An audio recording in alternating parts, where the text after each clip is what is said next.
வணக்கம் ஜோதிட நண்பர்களே. பொதுவாக ஜோதிடம் என்பது பலவிதமான அணுகுமுறைகளை கொண்டது. இது ஒரு கடல் மாதிரி பல விஷயங்களையும் உள்ளடக்கியதாக இருக்கும். அதனால தான் ஜோதிடத்தில் ஒவ்வொரு விஷயங்களையும் சரி, ஒவ்வொரு அமைப்புகளையும் சரி முக்கியமாக பார்க்கப்படும். அதாவது ஒரு ஜாதக கட்டம் என்பது பிறந்த தேதி மற்றும் நேர அடிப்படையில் உருவாக்கக்கூடியது. இதில் பிறந்த தேதி அப்படிங்கிறது நம்மளுடைய ஜென்ம ராசி, ஜென்ம நட்சத்திரத்தை சொல்லும். நேரம் அப்படிங்கிறது நம்மளுடைய ஜென்ம லக்னத்தை குறிப்பிடும். ஸோ இதை வச்சு தான் நம்ம இப்போது ஜென்ரலாக இந்த ராசி நட்சத்திர பலன்கள், இப்போது லக்ன பலன்கள் அப்படிங்கிறதையும் பார்த்துக்கிட்டு வரோம். பொதுவான வகையில் இதுதான் அதிகமாக பேசப்படுது. ஆனால் ஜோதிடத்தை பொறுத்த வரைக்கும் கிரக அமைப்புகள் தான் ரொம்ப ரொம்ப முக்கியம். இங்கே வந்து ஜஸ்ட்டு தேதி மற்றும் நேரத்தோடு நிற்கிறது இல்லை, மாதம் மற்றும் வருடம் அப்படிங்கிற அமைப்புகளும் உடன் இருக்கத்தான் செய்யுது. ஸோ கிரக அமைப்புகள் நாள், வாரம், மாதம், வருடம் அப்படிங்கிற அமைப்புகளில் பிரிக்கப்பட்டும் இருக்குது. அதாவது ஒவ்வொரு கிரகமும் சூரியனை சுற்றி வரக்கூடிய அந்த முழுமை பெறக்கூடிய அந்த அமைப்புகளின் படி ஒவ்வொரு கிரகங்களும் இப்படி நாளின் அடிப்படையிலும், மாதத்தின் அடிப்படையிலும், வாரங்களின் அடிப்படையிலும், வருடங்களின் அடிப்படையிலும் பிரிக்கப்பட்டிருக்கு. பட் இதில் பிரதானமாக பொதுவான வகையில் எல்லாருக்கும் தெரிஞ்சிருக்கிற இந்த ராசி நட்சத்திர அமைப்புகள் மற்றும் இப்போதைக்கு லக்ன அமைப்புகள் அப்படிங்கிறது கூடுதலாக தெரிஞ்சுக்கிட்டு இருக்கும். அண்ட் நம்ம சேனல்லையே பார்த்தோம்னா இந்த ராசிகளுடைய பொதுவான தன்மை என்ன அப்படிங்கிறத போட்டிருக்கோம், லக்னங்களுடைய பொதுவான தன்மை என்ன அப்படிங்கிறதையும் போட்டிருக்கோம். அது தவிர ராசி மற்றும் லக்னங்களுடைய காம்பினேஷன் எப்படி இருக்கும் அப்படிங்கிறதையும் ஒரு சீரியஸாக பண்ணிக்கிட்டு இருக்கும். அது பாதி முடிஞ்சிருக்கு. அது ரொம்ப பெரிய சீரீஸ் அப்படிங்கிறதுனால டைம் கிடைக்கும் போதெல்லாம் அப்டேட் பண்ணிகிட்ருக்கோம். பட் அதை கம்ப்ளீட் பண்ணிவிடுவோம். ஸோ இப்படி ராசி மற்றும் லக்னங்களுடைய காம்பினேஷன் என்ன அப்படிங்கிறதும் பொதுவான வகையில் சொல்லிகிட்டு இருக்கோம்.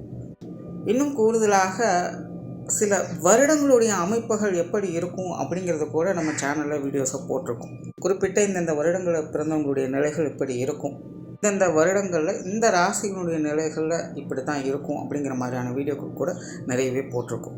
எல்லாத்துக்குமே பிளேலிஸ்ட் டிஸ்கிரிப்ஷனில் இருக்குது, பார்க்காதவங்க செக் பண்ணி பாருங்கள். அந்த வரிசையில் இனி மாதங்களுடைய அமைப்புகள் எப்படி அப்படிங்கிறத பற்றி தான் பார்க்க போகிறோம். பொதுவாக இந்த ஜோதிடத்தை பொறுத்த வரைக்கும் மாதம் அப்படிங்கிறது ரொம்ப ரொம்ப முக்கியம். பட் அது பெரிதாக யாரும் கண்டுகொள்றதில்லை. ஏன் அப்படின்னா, மாதம் அப்படிங்கிறது சூரியனுடைய அமைப்பை வச்சு சொல்லக்கூடியது. இங்கே சூரியன் தான் எல்லாத்துக்குமே பிரதானம். சூரியனை மையமாக வச்சு தான் எல்லா கிரகங்களுமே இங்கே சுற்றி வந்துக்கிட்டு இருக்குது. அப்போ இந்த சூரியன் பாயிண்ட் பண்ணக்கூடிய இந்த மாதம் அப்படிங்கிறது ரொம்ப ரொம்ப முக்கியமானது. அப்படி இந்தந்த மாதங்களில் பிறந்தவங்களுடைய வாழ்க்கை நிலை பொதுவான வகையில் இப்படித்தான் இருக்கும் அப்படிங்கிறதும் ஒரு பொதுவான கருத்துக்கள் இருக்குது. அது என்னென்ன அப்படிங்கிறத பற்றி தான் இந்த பதிவுகளை நம்ம பார்க்க போகிறோம். பட் மாதம் அப்படின்னு வரும்பொழுது எனக்கு சில கன்ஃபியூஷன்ஸ் இருக்குது. என்னென்னா, பெரும்பாலான மக்களுக்கு தெரிஞ்சது ஆங்கில மாதம் தான். பட் ஜோதிடம் பிரதானமாக செயல்படுறது இந்த தமிழ் மாதங்களை வச்சு தான். அதாவது சூரியன் ஒவ்வொரு ராசிக்குள்ளேயும் 30 நாட்கள் இருக்கும். அந்த கால அளவை தான் தமிழ் மாதங்களாக வகுத்து வச்சாங்க.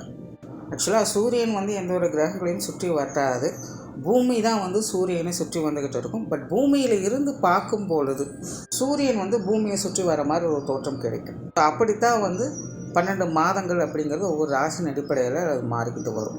அப்படி சூரியன் ஒவ்வொரு ராசிகளில் இருக்கும்பொழுது அது ஒவ்வொரு மாதங்களாக தமிழில் வகுத்து வச்சிருக்கப்படும். அப்படி அந்தந்த மாதங்களுக்கு சூரியன் நிலைகளின் அடிப்படை குறிப்பிட்ட சில பொதுவான விஷயங்கள் அப்படிங்கிறது அந்தந்த மாதங்களில் பிறக்கக்கூடியவங்களுக்கு அமையப்பெறும். பட் நம்ம எல்லாத்துக்குமே ஃபெமிலியராக இருக்கிறது ஆங்கில மாதம் தான். இன்னும் நிறைய பேருக்கு தமிழ் மாதங்களுடைய பெயர்கள் கூட என்ன அப்படிங்கிறது தெரியாது. அதுதான் நிதர்சனம். தமிழ் மாதத்துக்கும் ஆங்கில மாதத்திற்கும் கிட்டத்தட்ட 15 நாட்கள் வித்தியாசம் இருக்கும். பட் எல்லாத்துக்கும் ஃபெமிலியராக இருக்கிறது ஆங்கில மாதம் அப்படிங்கிறதுனால இந்த மாத பதிவுகளை 2ஆக பிரித்து போடுவேன். அதாவது ஒவ்வொரு மாதத்திற்குமே 2 பதிவுகள் வரும். அதாவது ஆங்கில மாதப்படி முதல் 15 நாட்கள் ஒரு பலன் இருக்கும், 2வது 15 நாட்கள் இன்னொரு பலன்கள் அப்படிங்கிற மாதிரி வரும். பட் அது ரெண்டுக்குமே நிறைய வேரியேஷன்ஸ் அப்படிங்கிறதும் இருக்கும். அண்ட் எப்பவும் சொல்லக்கூடிய விஷயம்தான் இங்கே சொல்லக்கூடிய விஷயங்கள் எல்லாமே பொதுவான வகையில் அவங்களுடைய லைஃப்பில் க்ராஸ் பண்ணி வரக்கூடிய விஷயங்களாக அது இருக்கும். அவங்களுடைய லைஃப்பில் ஒரு முறையாவது இந்த மாதிரியான சமாச்சாரங்களை அவங்க அனுபவிக்க வேண்டியதாக இருக்கும். அப்படி ஒவ்வொரு மாதத்திற்கும் என்ன மாதிரியான பொது பலன்கள் இருக்குது அப்படிங்கிறத மேற்கொண்டு பார்க்கலாம். ஆகஸ்ட் மாதம் 15 முதல் 31 தேதி வரையில் பிறக்கக்கூடியவங்களுக்கு பொதுவாக இந்த காலகட்டங்களில் பிறக்கக்கூடியவங்க ஆன்மீக பலம் பொருந்தியவங்களாக இருப்பாங்க.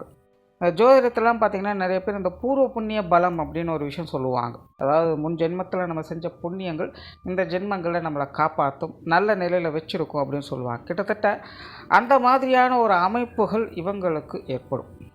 சுருக்கமாக சொல்லணும்னா இயற்கையாகவே இவங்கக்கிட்ட ஒரு பூர்வ புண்ணிய பலம் அப்படிங்கிறது எப்போவுமே வேலை செஞ்சுக்கிட்டே இருக்கும். ஸோ நார்மலாகவே இவங்களுடைய வாழ்க்கையில் பார்த்திங்கன்னா இவங்களுடைய லைஃபுக்கு தேவையான எல்லா விஷயங்களையுமே பார்த்திங்கன்னா அந்தந்த வயதிற்கேற்ப அந்தந்த நிலைகளுக்கேற்ப தானாகவே அவங்களுக்கு ஏற்ற மாதிரி அமையக்கூடுவதை பார்க்க முடியும். ஒரு சில விஷயங்களில் சின்ன சின்ன தடை தாமதங்கள் அப்படிங்கிறது ஏற்படலாம். அது காலநிலையின் அடிப்படையில் ஏற்படக்கூடியது தான். பட் அந்த விஷயங்கள் கிடைக்காம போகிறது கிடையாது. எப்படியோ ஏதோ ஒரு வகையில் ஏதோ ஒரு காலகட்டங்களில் ஒரு சராசரியான வாழ்க்கையை நடத்துவதற்கு என்னென்னலாம் தேவையோ அது எல்லாமே இவங்களுக்கு அந்த வகையில் தானாகவே அமையக்கூடிய தன்மை அப்படிங்கிறது இவங்களுக்கு இருக்கும். ஸோ அதனால தான் நார்மலாகவே இவங்ககிட்ட ஆன்மீக பலம் அப்படிங்கிறது உண்டு. ஆனால் வினோதமான விஷயங்கள் என்ன அப்படின்னு பார்த்தீங்கன்னா இவங்க காலத்துக்கு தகுந்த மாதிரி சிலர்லாம் பார்த்திங்கன்னா இந்த ஆன்மீக விஷயங்கள நாட்டம் அப்படிங்கிறதே இருக்காது. விஞ்ஞானபூர்வமாகத்தான் எல்லா விஷயங்களையுமே அணுகுவாங்க. கடவுள் மேலாம் பெருசாக அவங்களுக்கு நம்பிக்கை இருக்காது. வெகு சிலருக்கு மட்டும்தான் இந்த ஆன்மீக ரீதியான விஷயங்கள் ஈடுபாடுகள் அப்படிங்கிறது இருக்கும். பட் அவங்களுமே பார்த்திங்கன்னா இந்த சாஸ்திர சம்பிரதாயங்கள் பழக்க வழக்கங்கள் போன்ற விஷயங்கள்லாம் பெருசாக ஈடுபாடு காட்ட மாட்டாங்க. எல்லாத்துக்குமே காரண காரியம் என்ன அப்படின்னு கேட்டு அதை உணர்ந்து செயல்படக்கூடியவங்களாக இருப்பாங்க. இந்த காலகட்டங்களில் பிறக்கக்கூடியவங்க இயற்கையாகவே பிரயாண பிரியர்களாக இருப்பாங்க. நிறைய இடங்களுக்கு போய் வரக்கூடிய தன்மை அவங்களுக்கு உண்டு. திரைக்கடலோடியும் திரவியம் தேடு அப்படின்னு சொல்லுவாங்க. அந்த மாதிரி இவங்க நிறைய வெளியூர்களுக்கும் வெளிநாடுகளுக்கும் போய் வரக்கூடிய தன்மை அவங்களுக்கு உண்டு. ஒரு இடத்துல நிலையாக இருக்கிறது அப்படிங்கிறது இவங்களால முடியாது. வீட்டில் கொஞ்ச நாள் சும்மா ரெஸ்ட் எடு அப்படின்னு சொன்னால் கூட இவங்களால் இருக்க முடியாது. எங்கேயாவது வண்டி எடுத்துகிட்டு கிளம்பிடுவாங்க. இதெல்லாம் பார்த்திங்கன்னா எங்கே போகிறது அப்படின்னு கூட தெரியாது. சும்மா அப்படியே எங்கேயாவது போயிட்டலாம் அப்படின்னு கிளம்புவாங்க. ஸோ அந்த அளவுக்கு இந்த பிரயாண விஷயங்களில் அதிக ஆர்வம் காட்டக்கூடியவங்களாக இருப்பாங்க. மதிப்பு மரியாதை கௌரவம் சார்ந்த விஷயங்களுக்கு அதிக முக்கியத்துவம் கொடுக்கக்கூடியவங்க. தன்னை மதிக்கிறவங்க கிட்ட இவங்க எப்போவுமே நல்ல அட்டாச்மெண்ட்டோடு இருப்பாங்க. தன்னை மதிக்காதவங்க சுத்தமாகவே கண்டுக்கொள்ள மாட்டாங்க. ஏன்னா இயற்கையாகவே இவங்ககிட்ட ஒரு விதமான ஈகோ அப்படிங்கிறது அதிகமாக வேலை செய்யும். ஒரு விதமான இன்ட்யூஷன் பவரோடு செயல்படக்கூடியவங்க. தொலைநோக்கு சிந்தனை அப்படிங்கிறது உங்களுக்கு அதிகம் உண்டு. பட் எந்த அளவுக்கு இவங்களுக்கு இந்த புத்தி சாதுரியம் இன்ட்யூஷன் போன்ற விஷயங்கள்லாம் வேலை செய்யுதோ அந்த அளவுக்கு ஈகோ அப்படிங்கிறதும் அதிகமாக இருக்கும். தனிப்பட்ட முறையில் எல்லா விஷயங்களும் கிடைக்கப்பெற்று அனுபவபூர்வமான ஒரு வாழ்க்கை முறை பெற்றவங்களாக இருந்தாலும் கூட இவங்களுக்கும் மற்றவங்களுக்கும் எப்போவுமே ஒரு கான்ட்ரவர்சியான நிலைகள் அப்படிங்கிறது இருக்கும். இவங்களால் ரொம்ப நாளைக்கு ஒருத்தங்கிட்ட நிலச்சி இருக்கிறது அப்படிங்கிறது முடியாது. நிறைய கருத்து வேற்றுமைகள் அப்படிங்கிறது இவங்களுக்கும் இவங்க கூட இருக்கிறவங்களுக்கும் இருக்கும். ஆனால் ஊரெல்லாம் இவங்களை பார்த்து பொறாமப்படுது அப்படின்னா இவங்க மற்றவங்கள பார்த்து பொறாமப்பட்டுருப்பாங்க. ஸோ அந்த அளவுக்கு தன்னுடைய நிலை என்ன அப்படின்னே தெரியாத அளவுக்கு அப்படியே சும்மா இருப்பாங்க.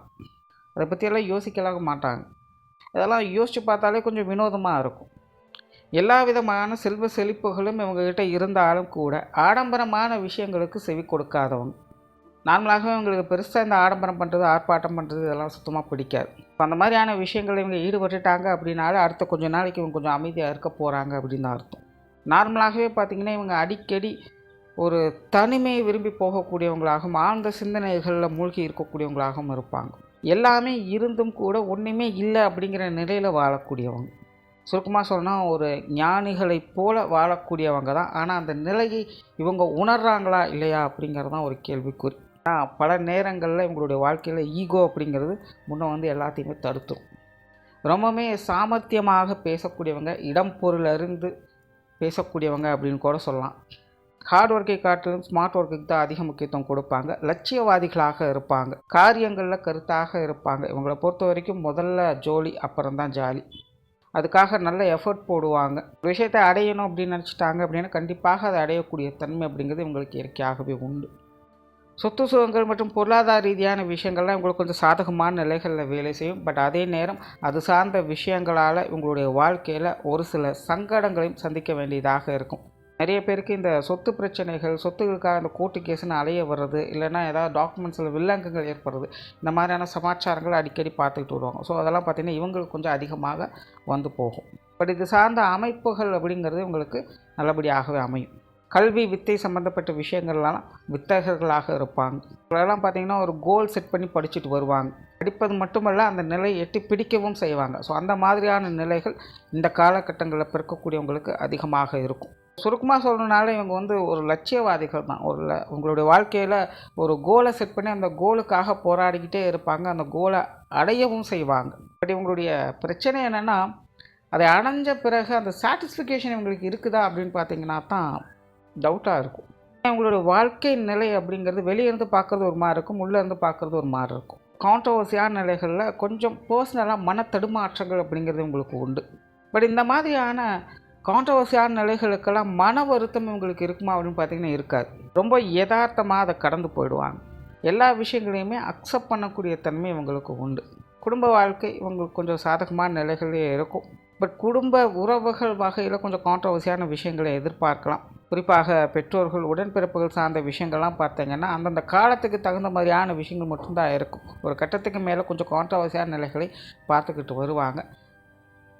அதே போல் இந்த கணவன் மனைவி உறவுகள், குழந்தைகள் சம்மந்தப்பட்ட விஷயங்கள் இதெல்லாமே கிட்டத்தட்ட அப்படி தான். ஒரு பக்கம் சுக சௌகரியங்கள் அப்படிங்கிறது இருந்தாலும் கூட இன்னொரு பக்கம் சில கான்ட்ரவர்சியான விஷயங்கள் அப்படிங்கிறது கொஞ்சம் தொந்தரவுகளாக இருக்கும். குடும்ப உறவுகள் வகையில் எப்போவுமே வந்து ஒரு நிலையான அமைப்புகளை பார்க்கவே முடியாது.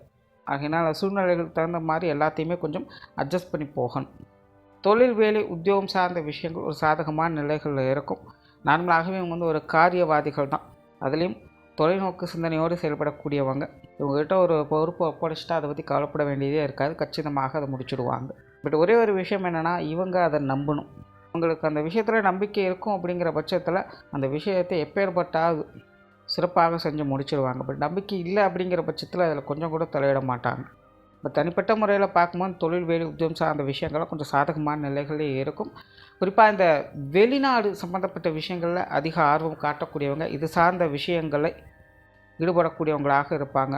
நிறைய பேர் பார்த்திங்கன்னா இந்த வேலைக்காக, தொழிலுக்காக வெளிநாடுகள் போகக்கூடிய அமைப்பு, அங்கேயே தங்கி இருக்கக்கூடிய அமைப்புகள்லாம் உருவாகும். சிலர்லாம் பார்த்திங்கன்னா வெளிநாடுகளில் போய் செட்டிலே ஆகிடுவாங்க. அதாவது இங்கே வெளிநாடு அப்படிங்கிறது பிறந்த நாட்டை விட்டு மற்ற எல்லாமே வெளிநாடு தான். நிறைய பேர் வெளிநாடு அப்படின்னாலே இங்கே இருக்கிற விஷயங்கள் மட்டும்தான் யோசிக்கிறாங்க. நிறைய ஃபாரினர்ஸ் எல்லாம் பார்த்திங்கன்னா நம்ம நாட்டில் வந்து தங்கியிருக்காங்க. அவங்களுக்கு வந்து இது வெளிநாடு. இந்த காலகட்டங்களில் பிறக்கக்கூடியவங்களுக்கு நார்மலாகவே இந்த வெளிநாடுகளில் போய் வாழக்கூடிய தன்மை அப்படிங்கிறது அதிகமாக இருக்கும். குறிப்பாக வேலை நிமித்தமாக. ஓவராலாக இந்த ஆகஸ்ட் மாதம் 15 முதல் 31 தேதி வரை பிறக்கக்கூடியவங்களோட வாழ்க்கை நிலை எல்லாமே இவங்ககிட்ட உண்டு. இருந்தாலும் ஒரு சாதாரண மனிதர்கள் போல தான் அவங்க இருப்பாங்க. நன்றி, வணக்கம், வாழ்க வளமுடன்.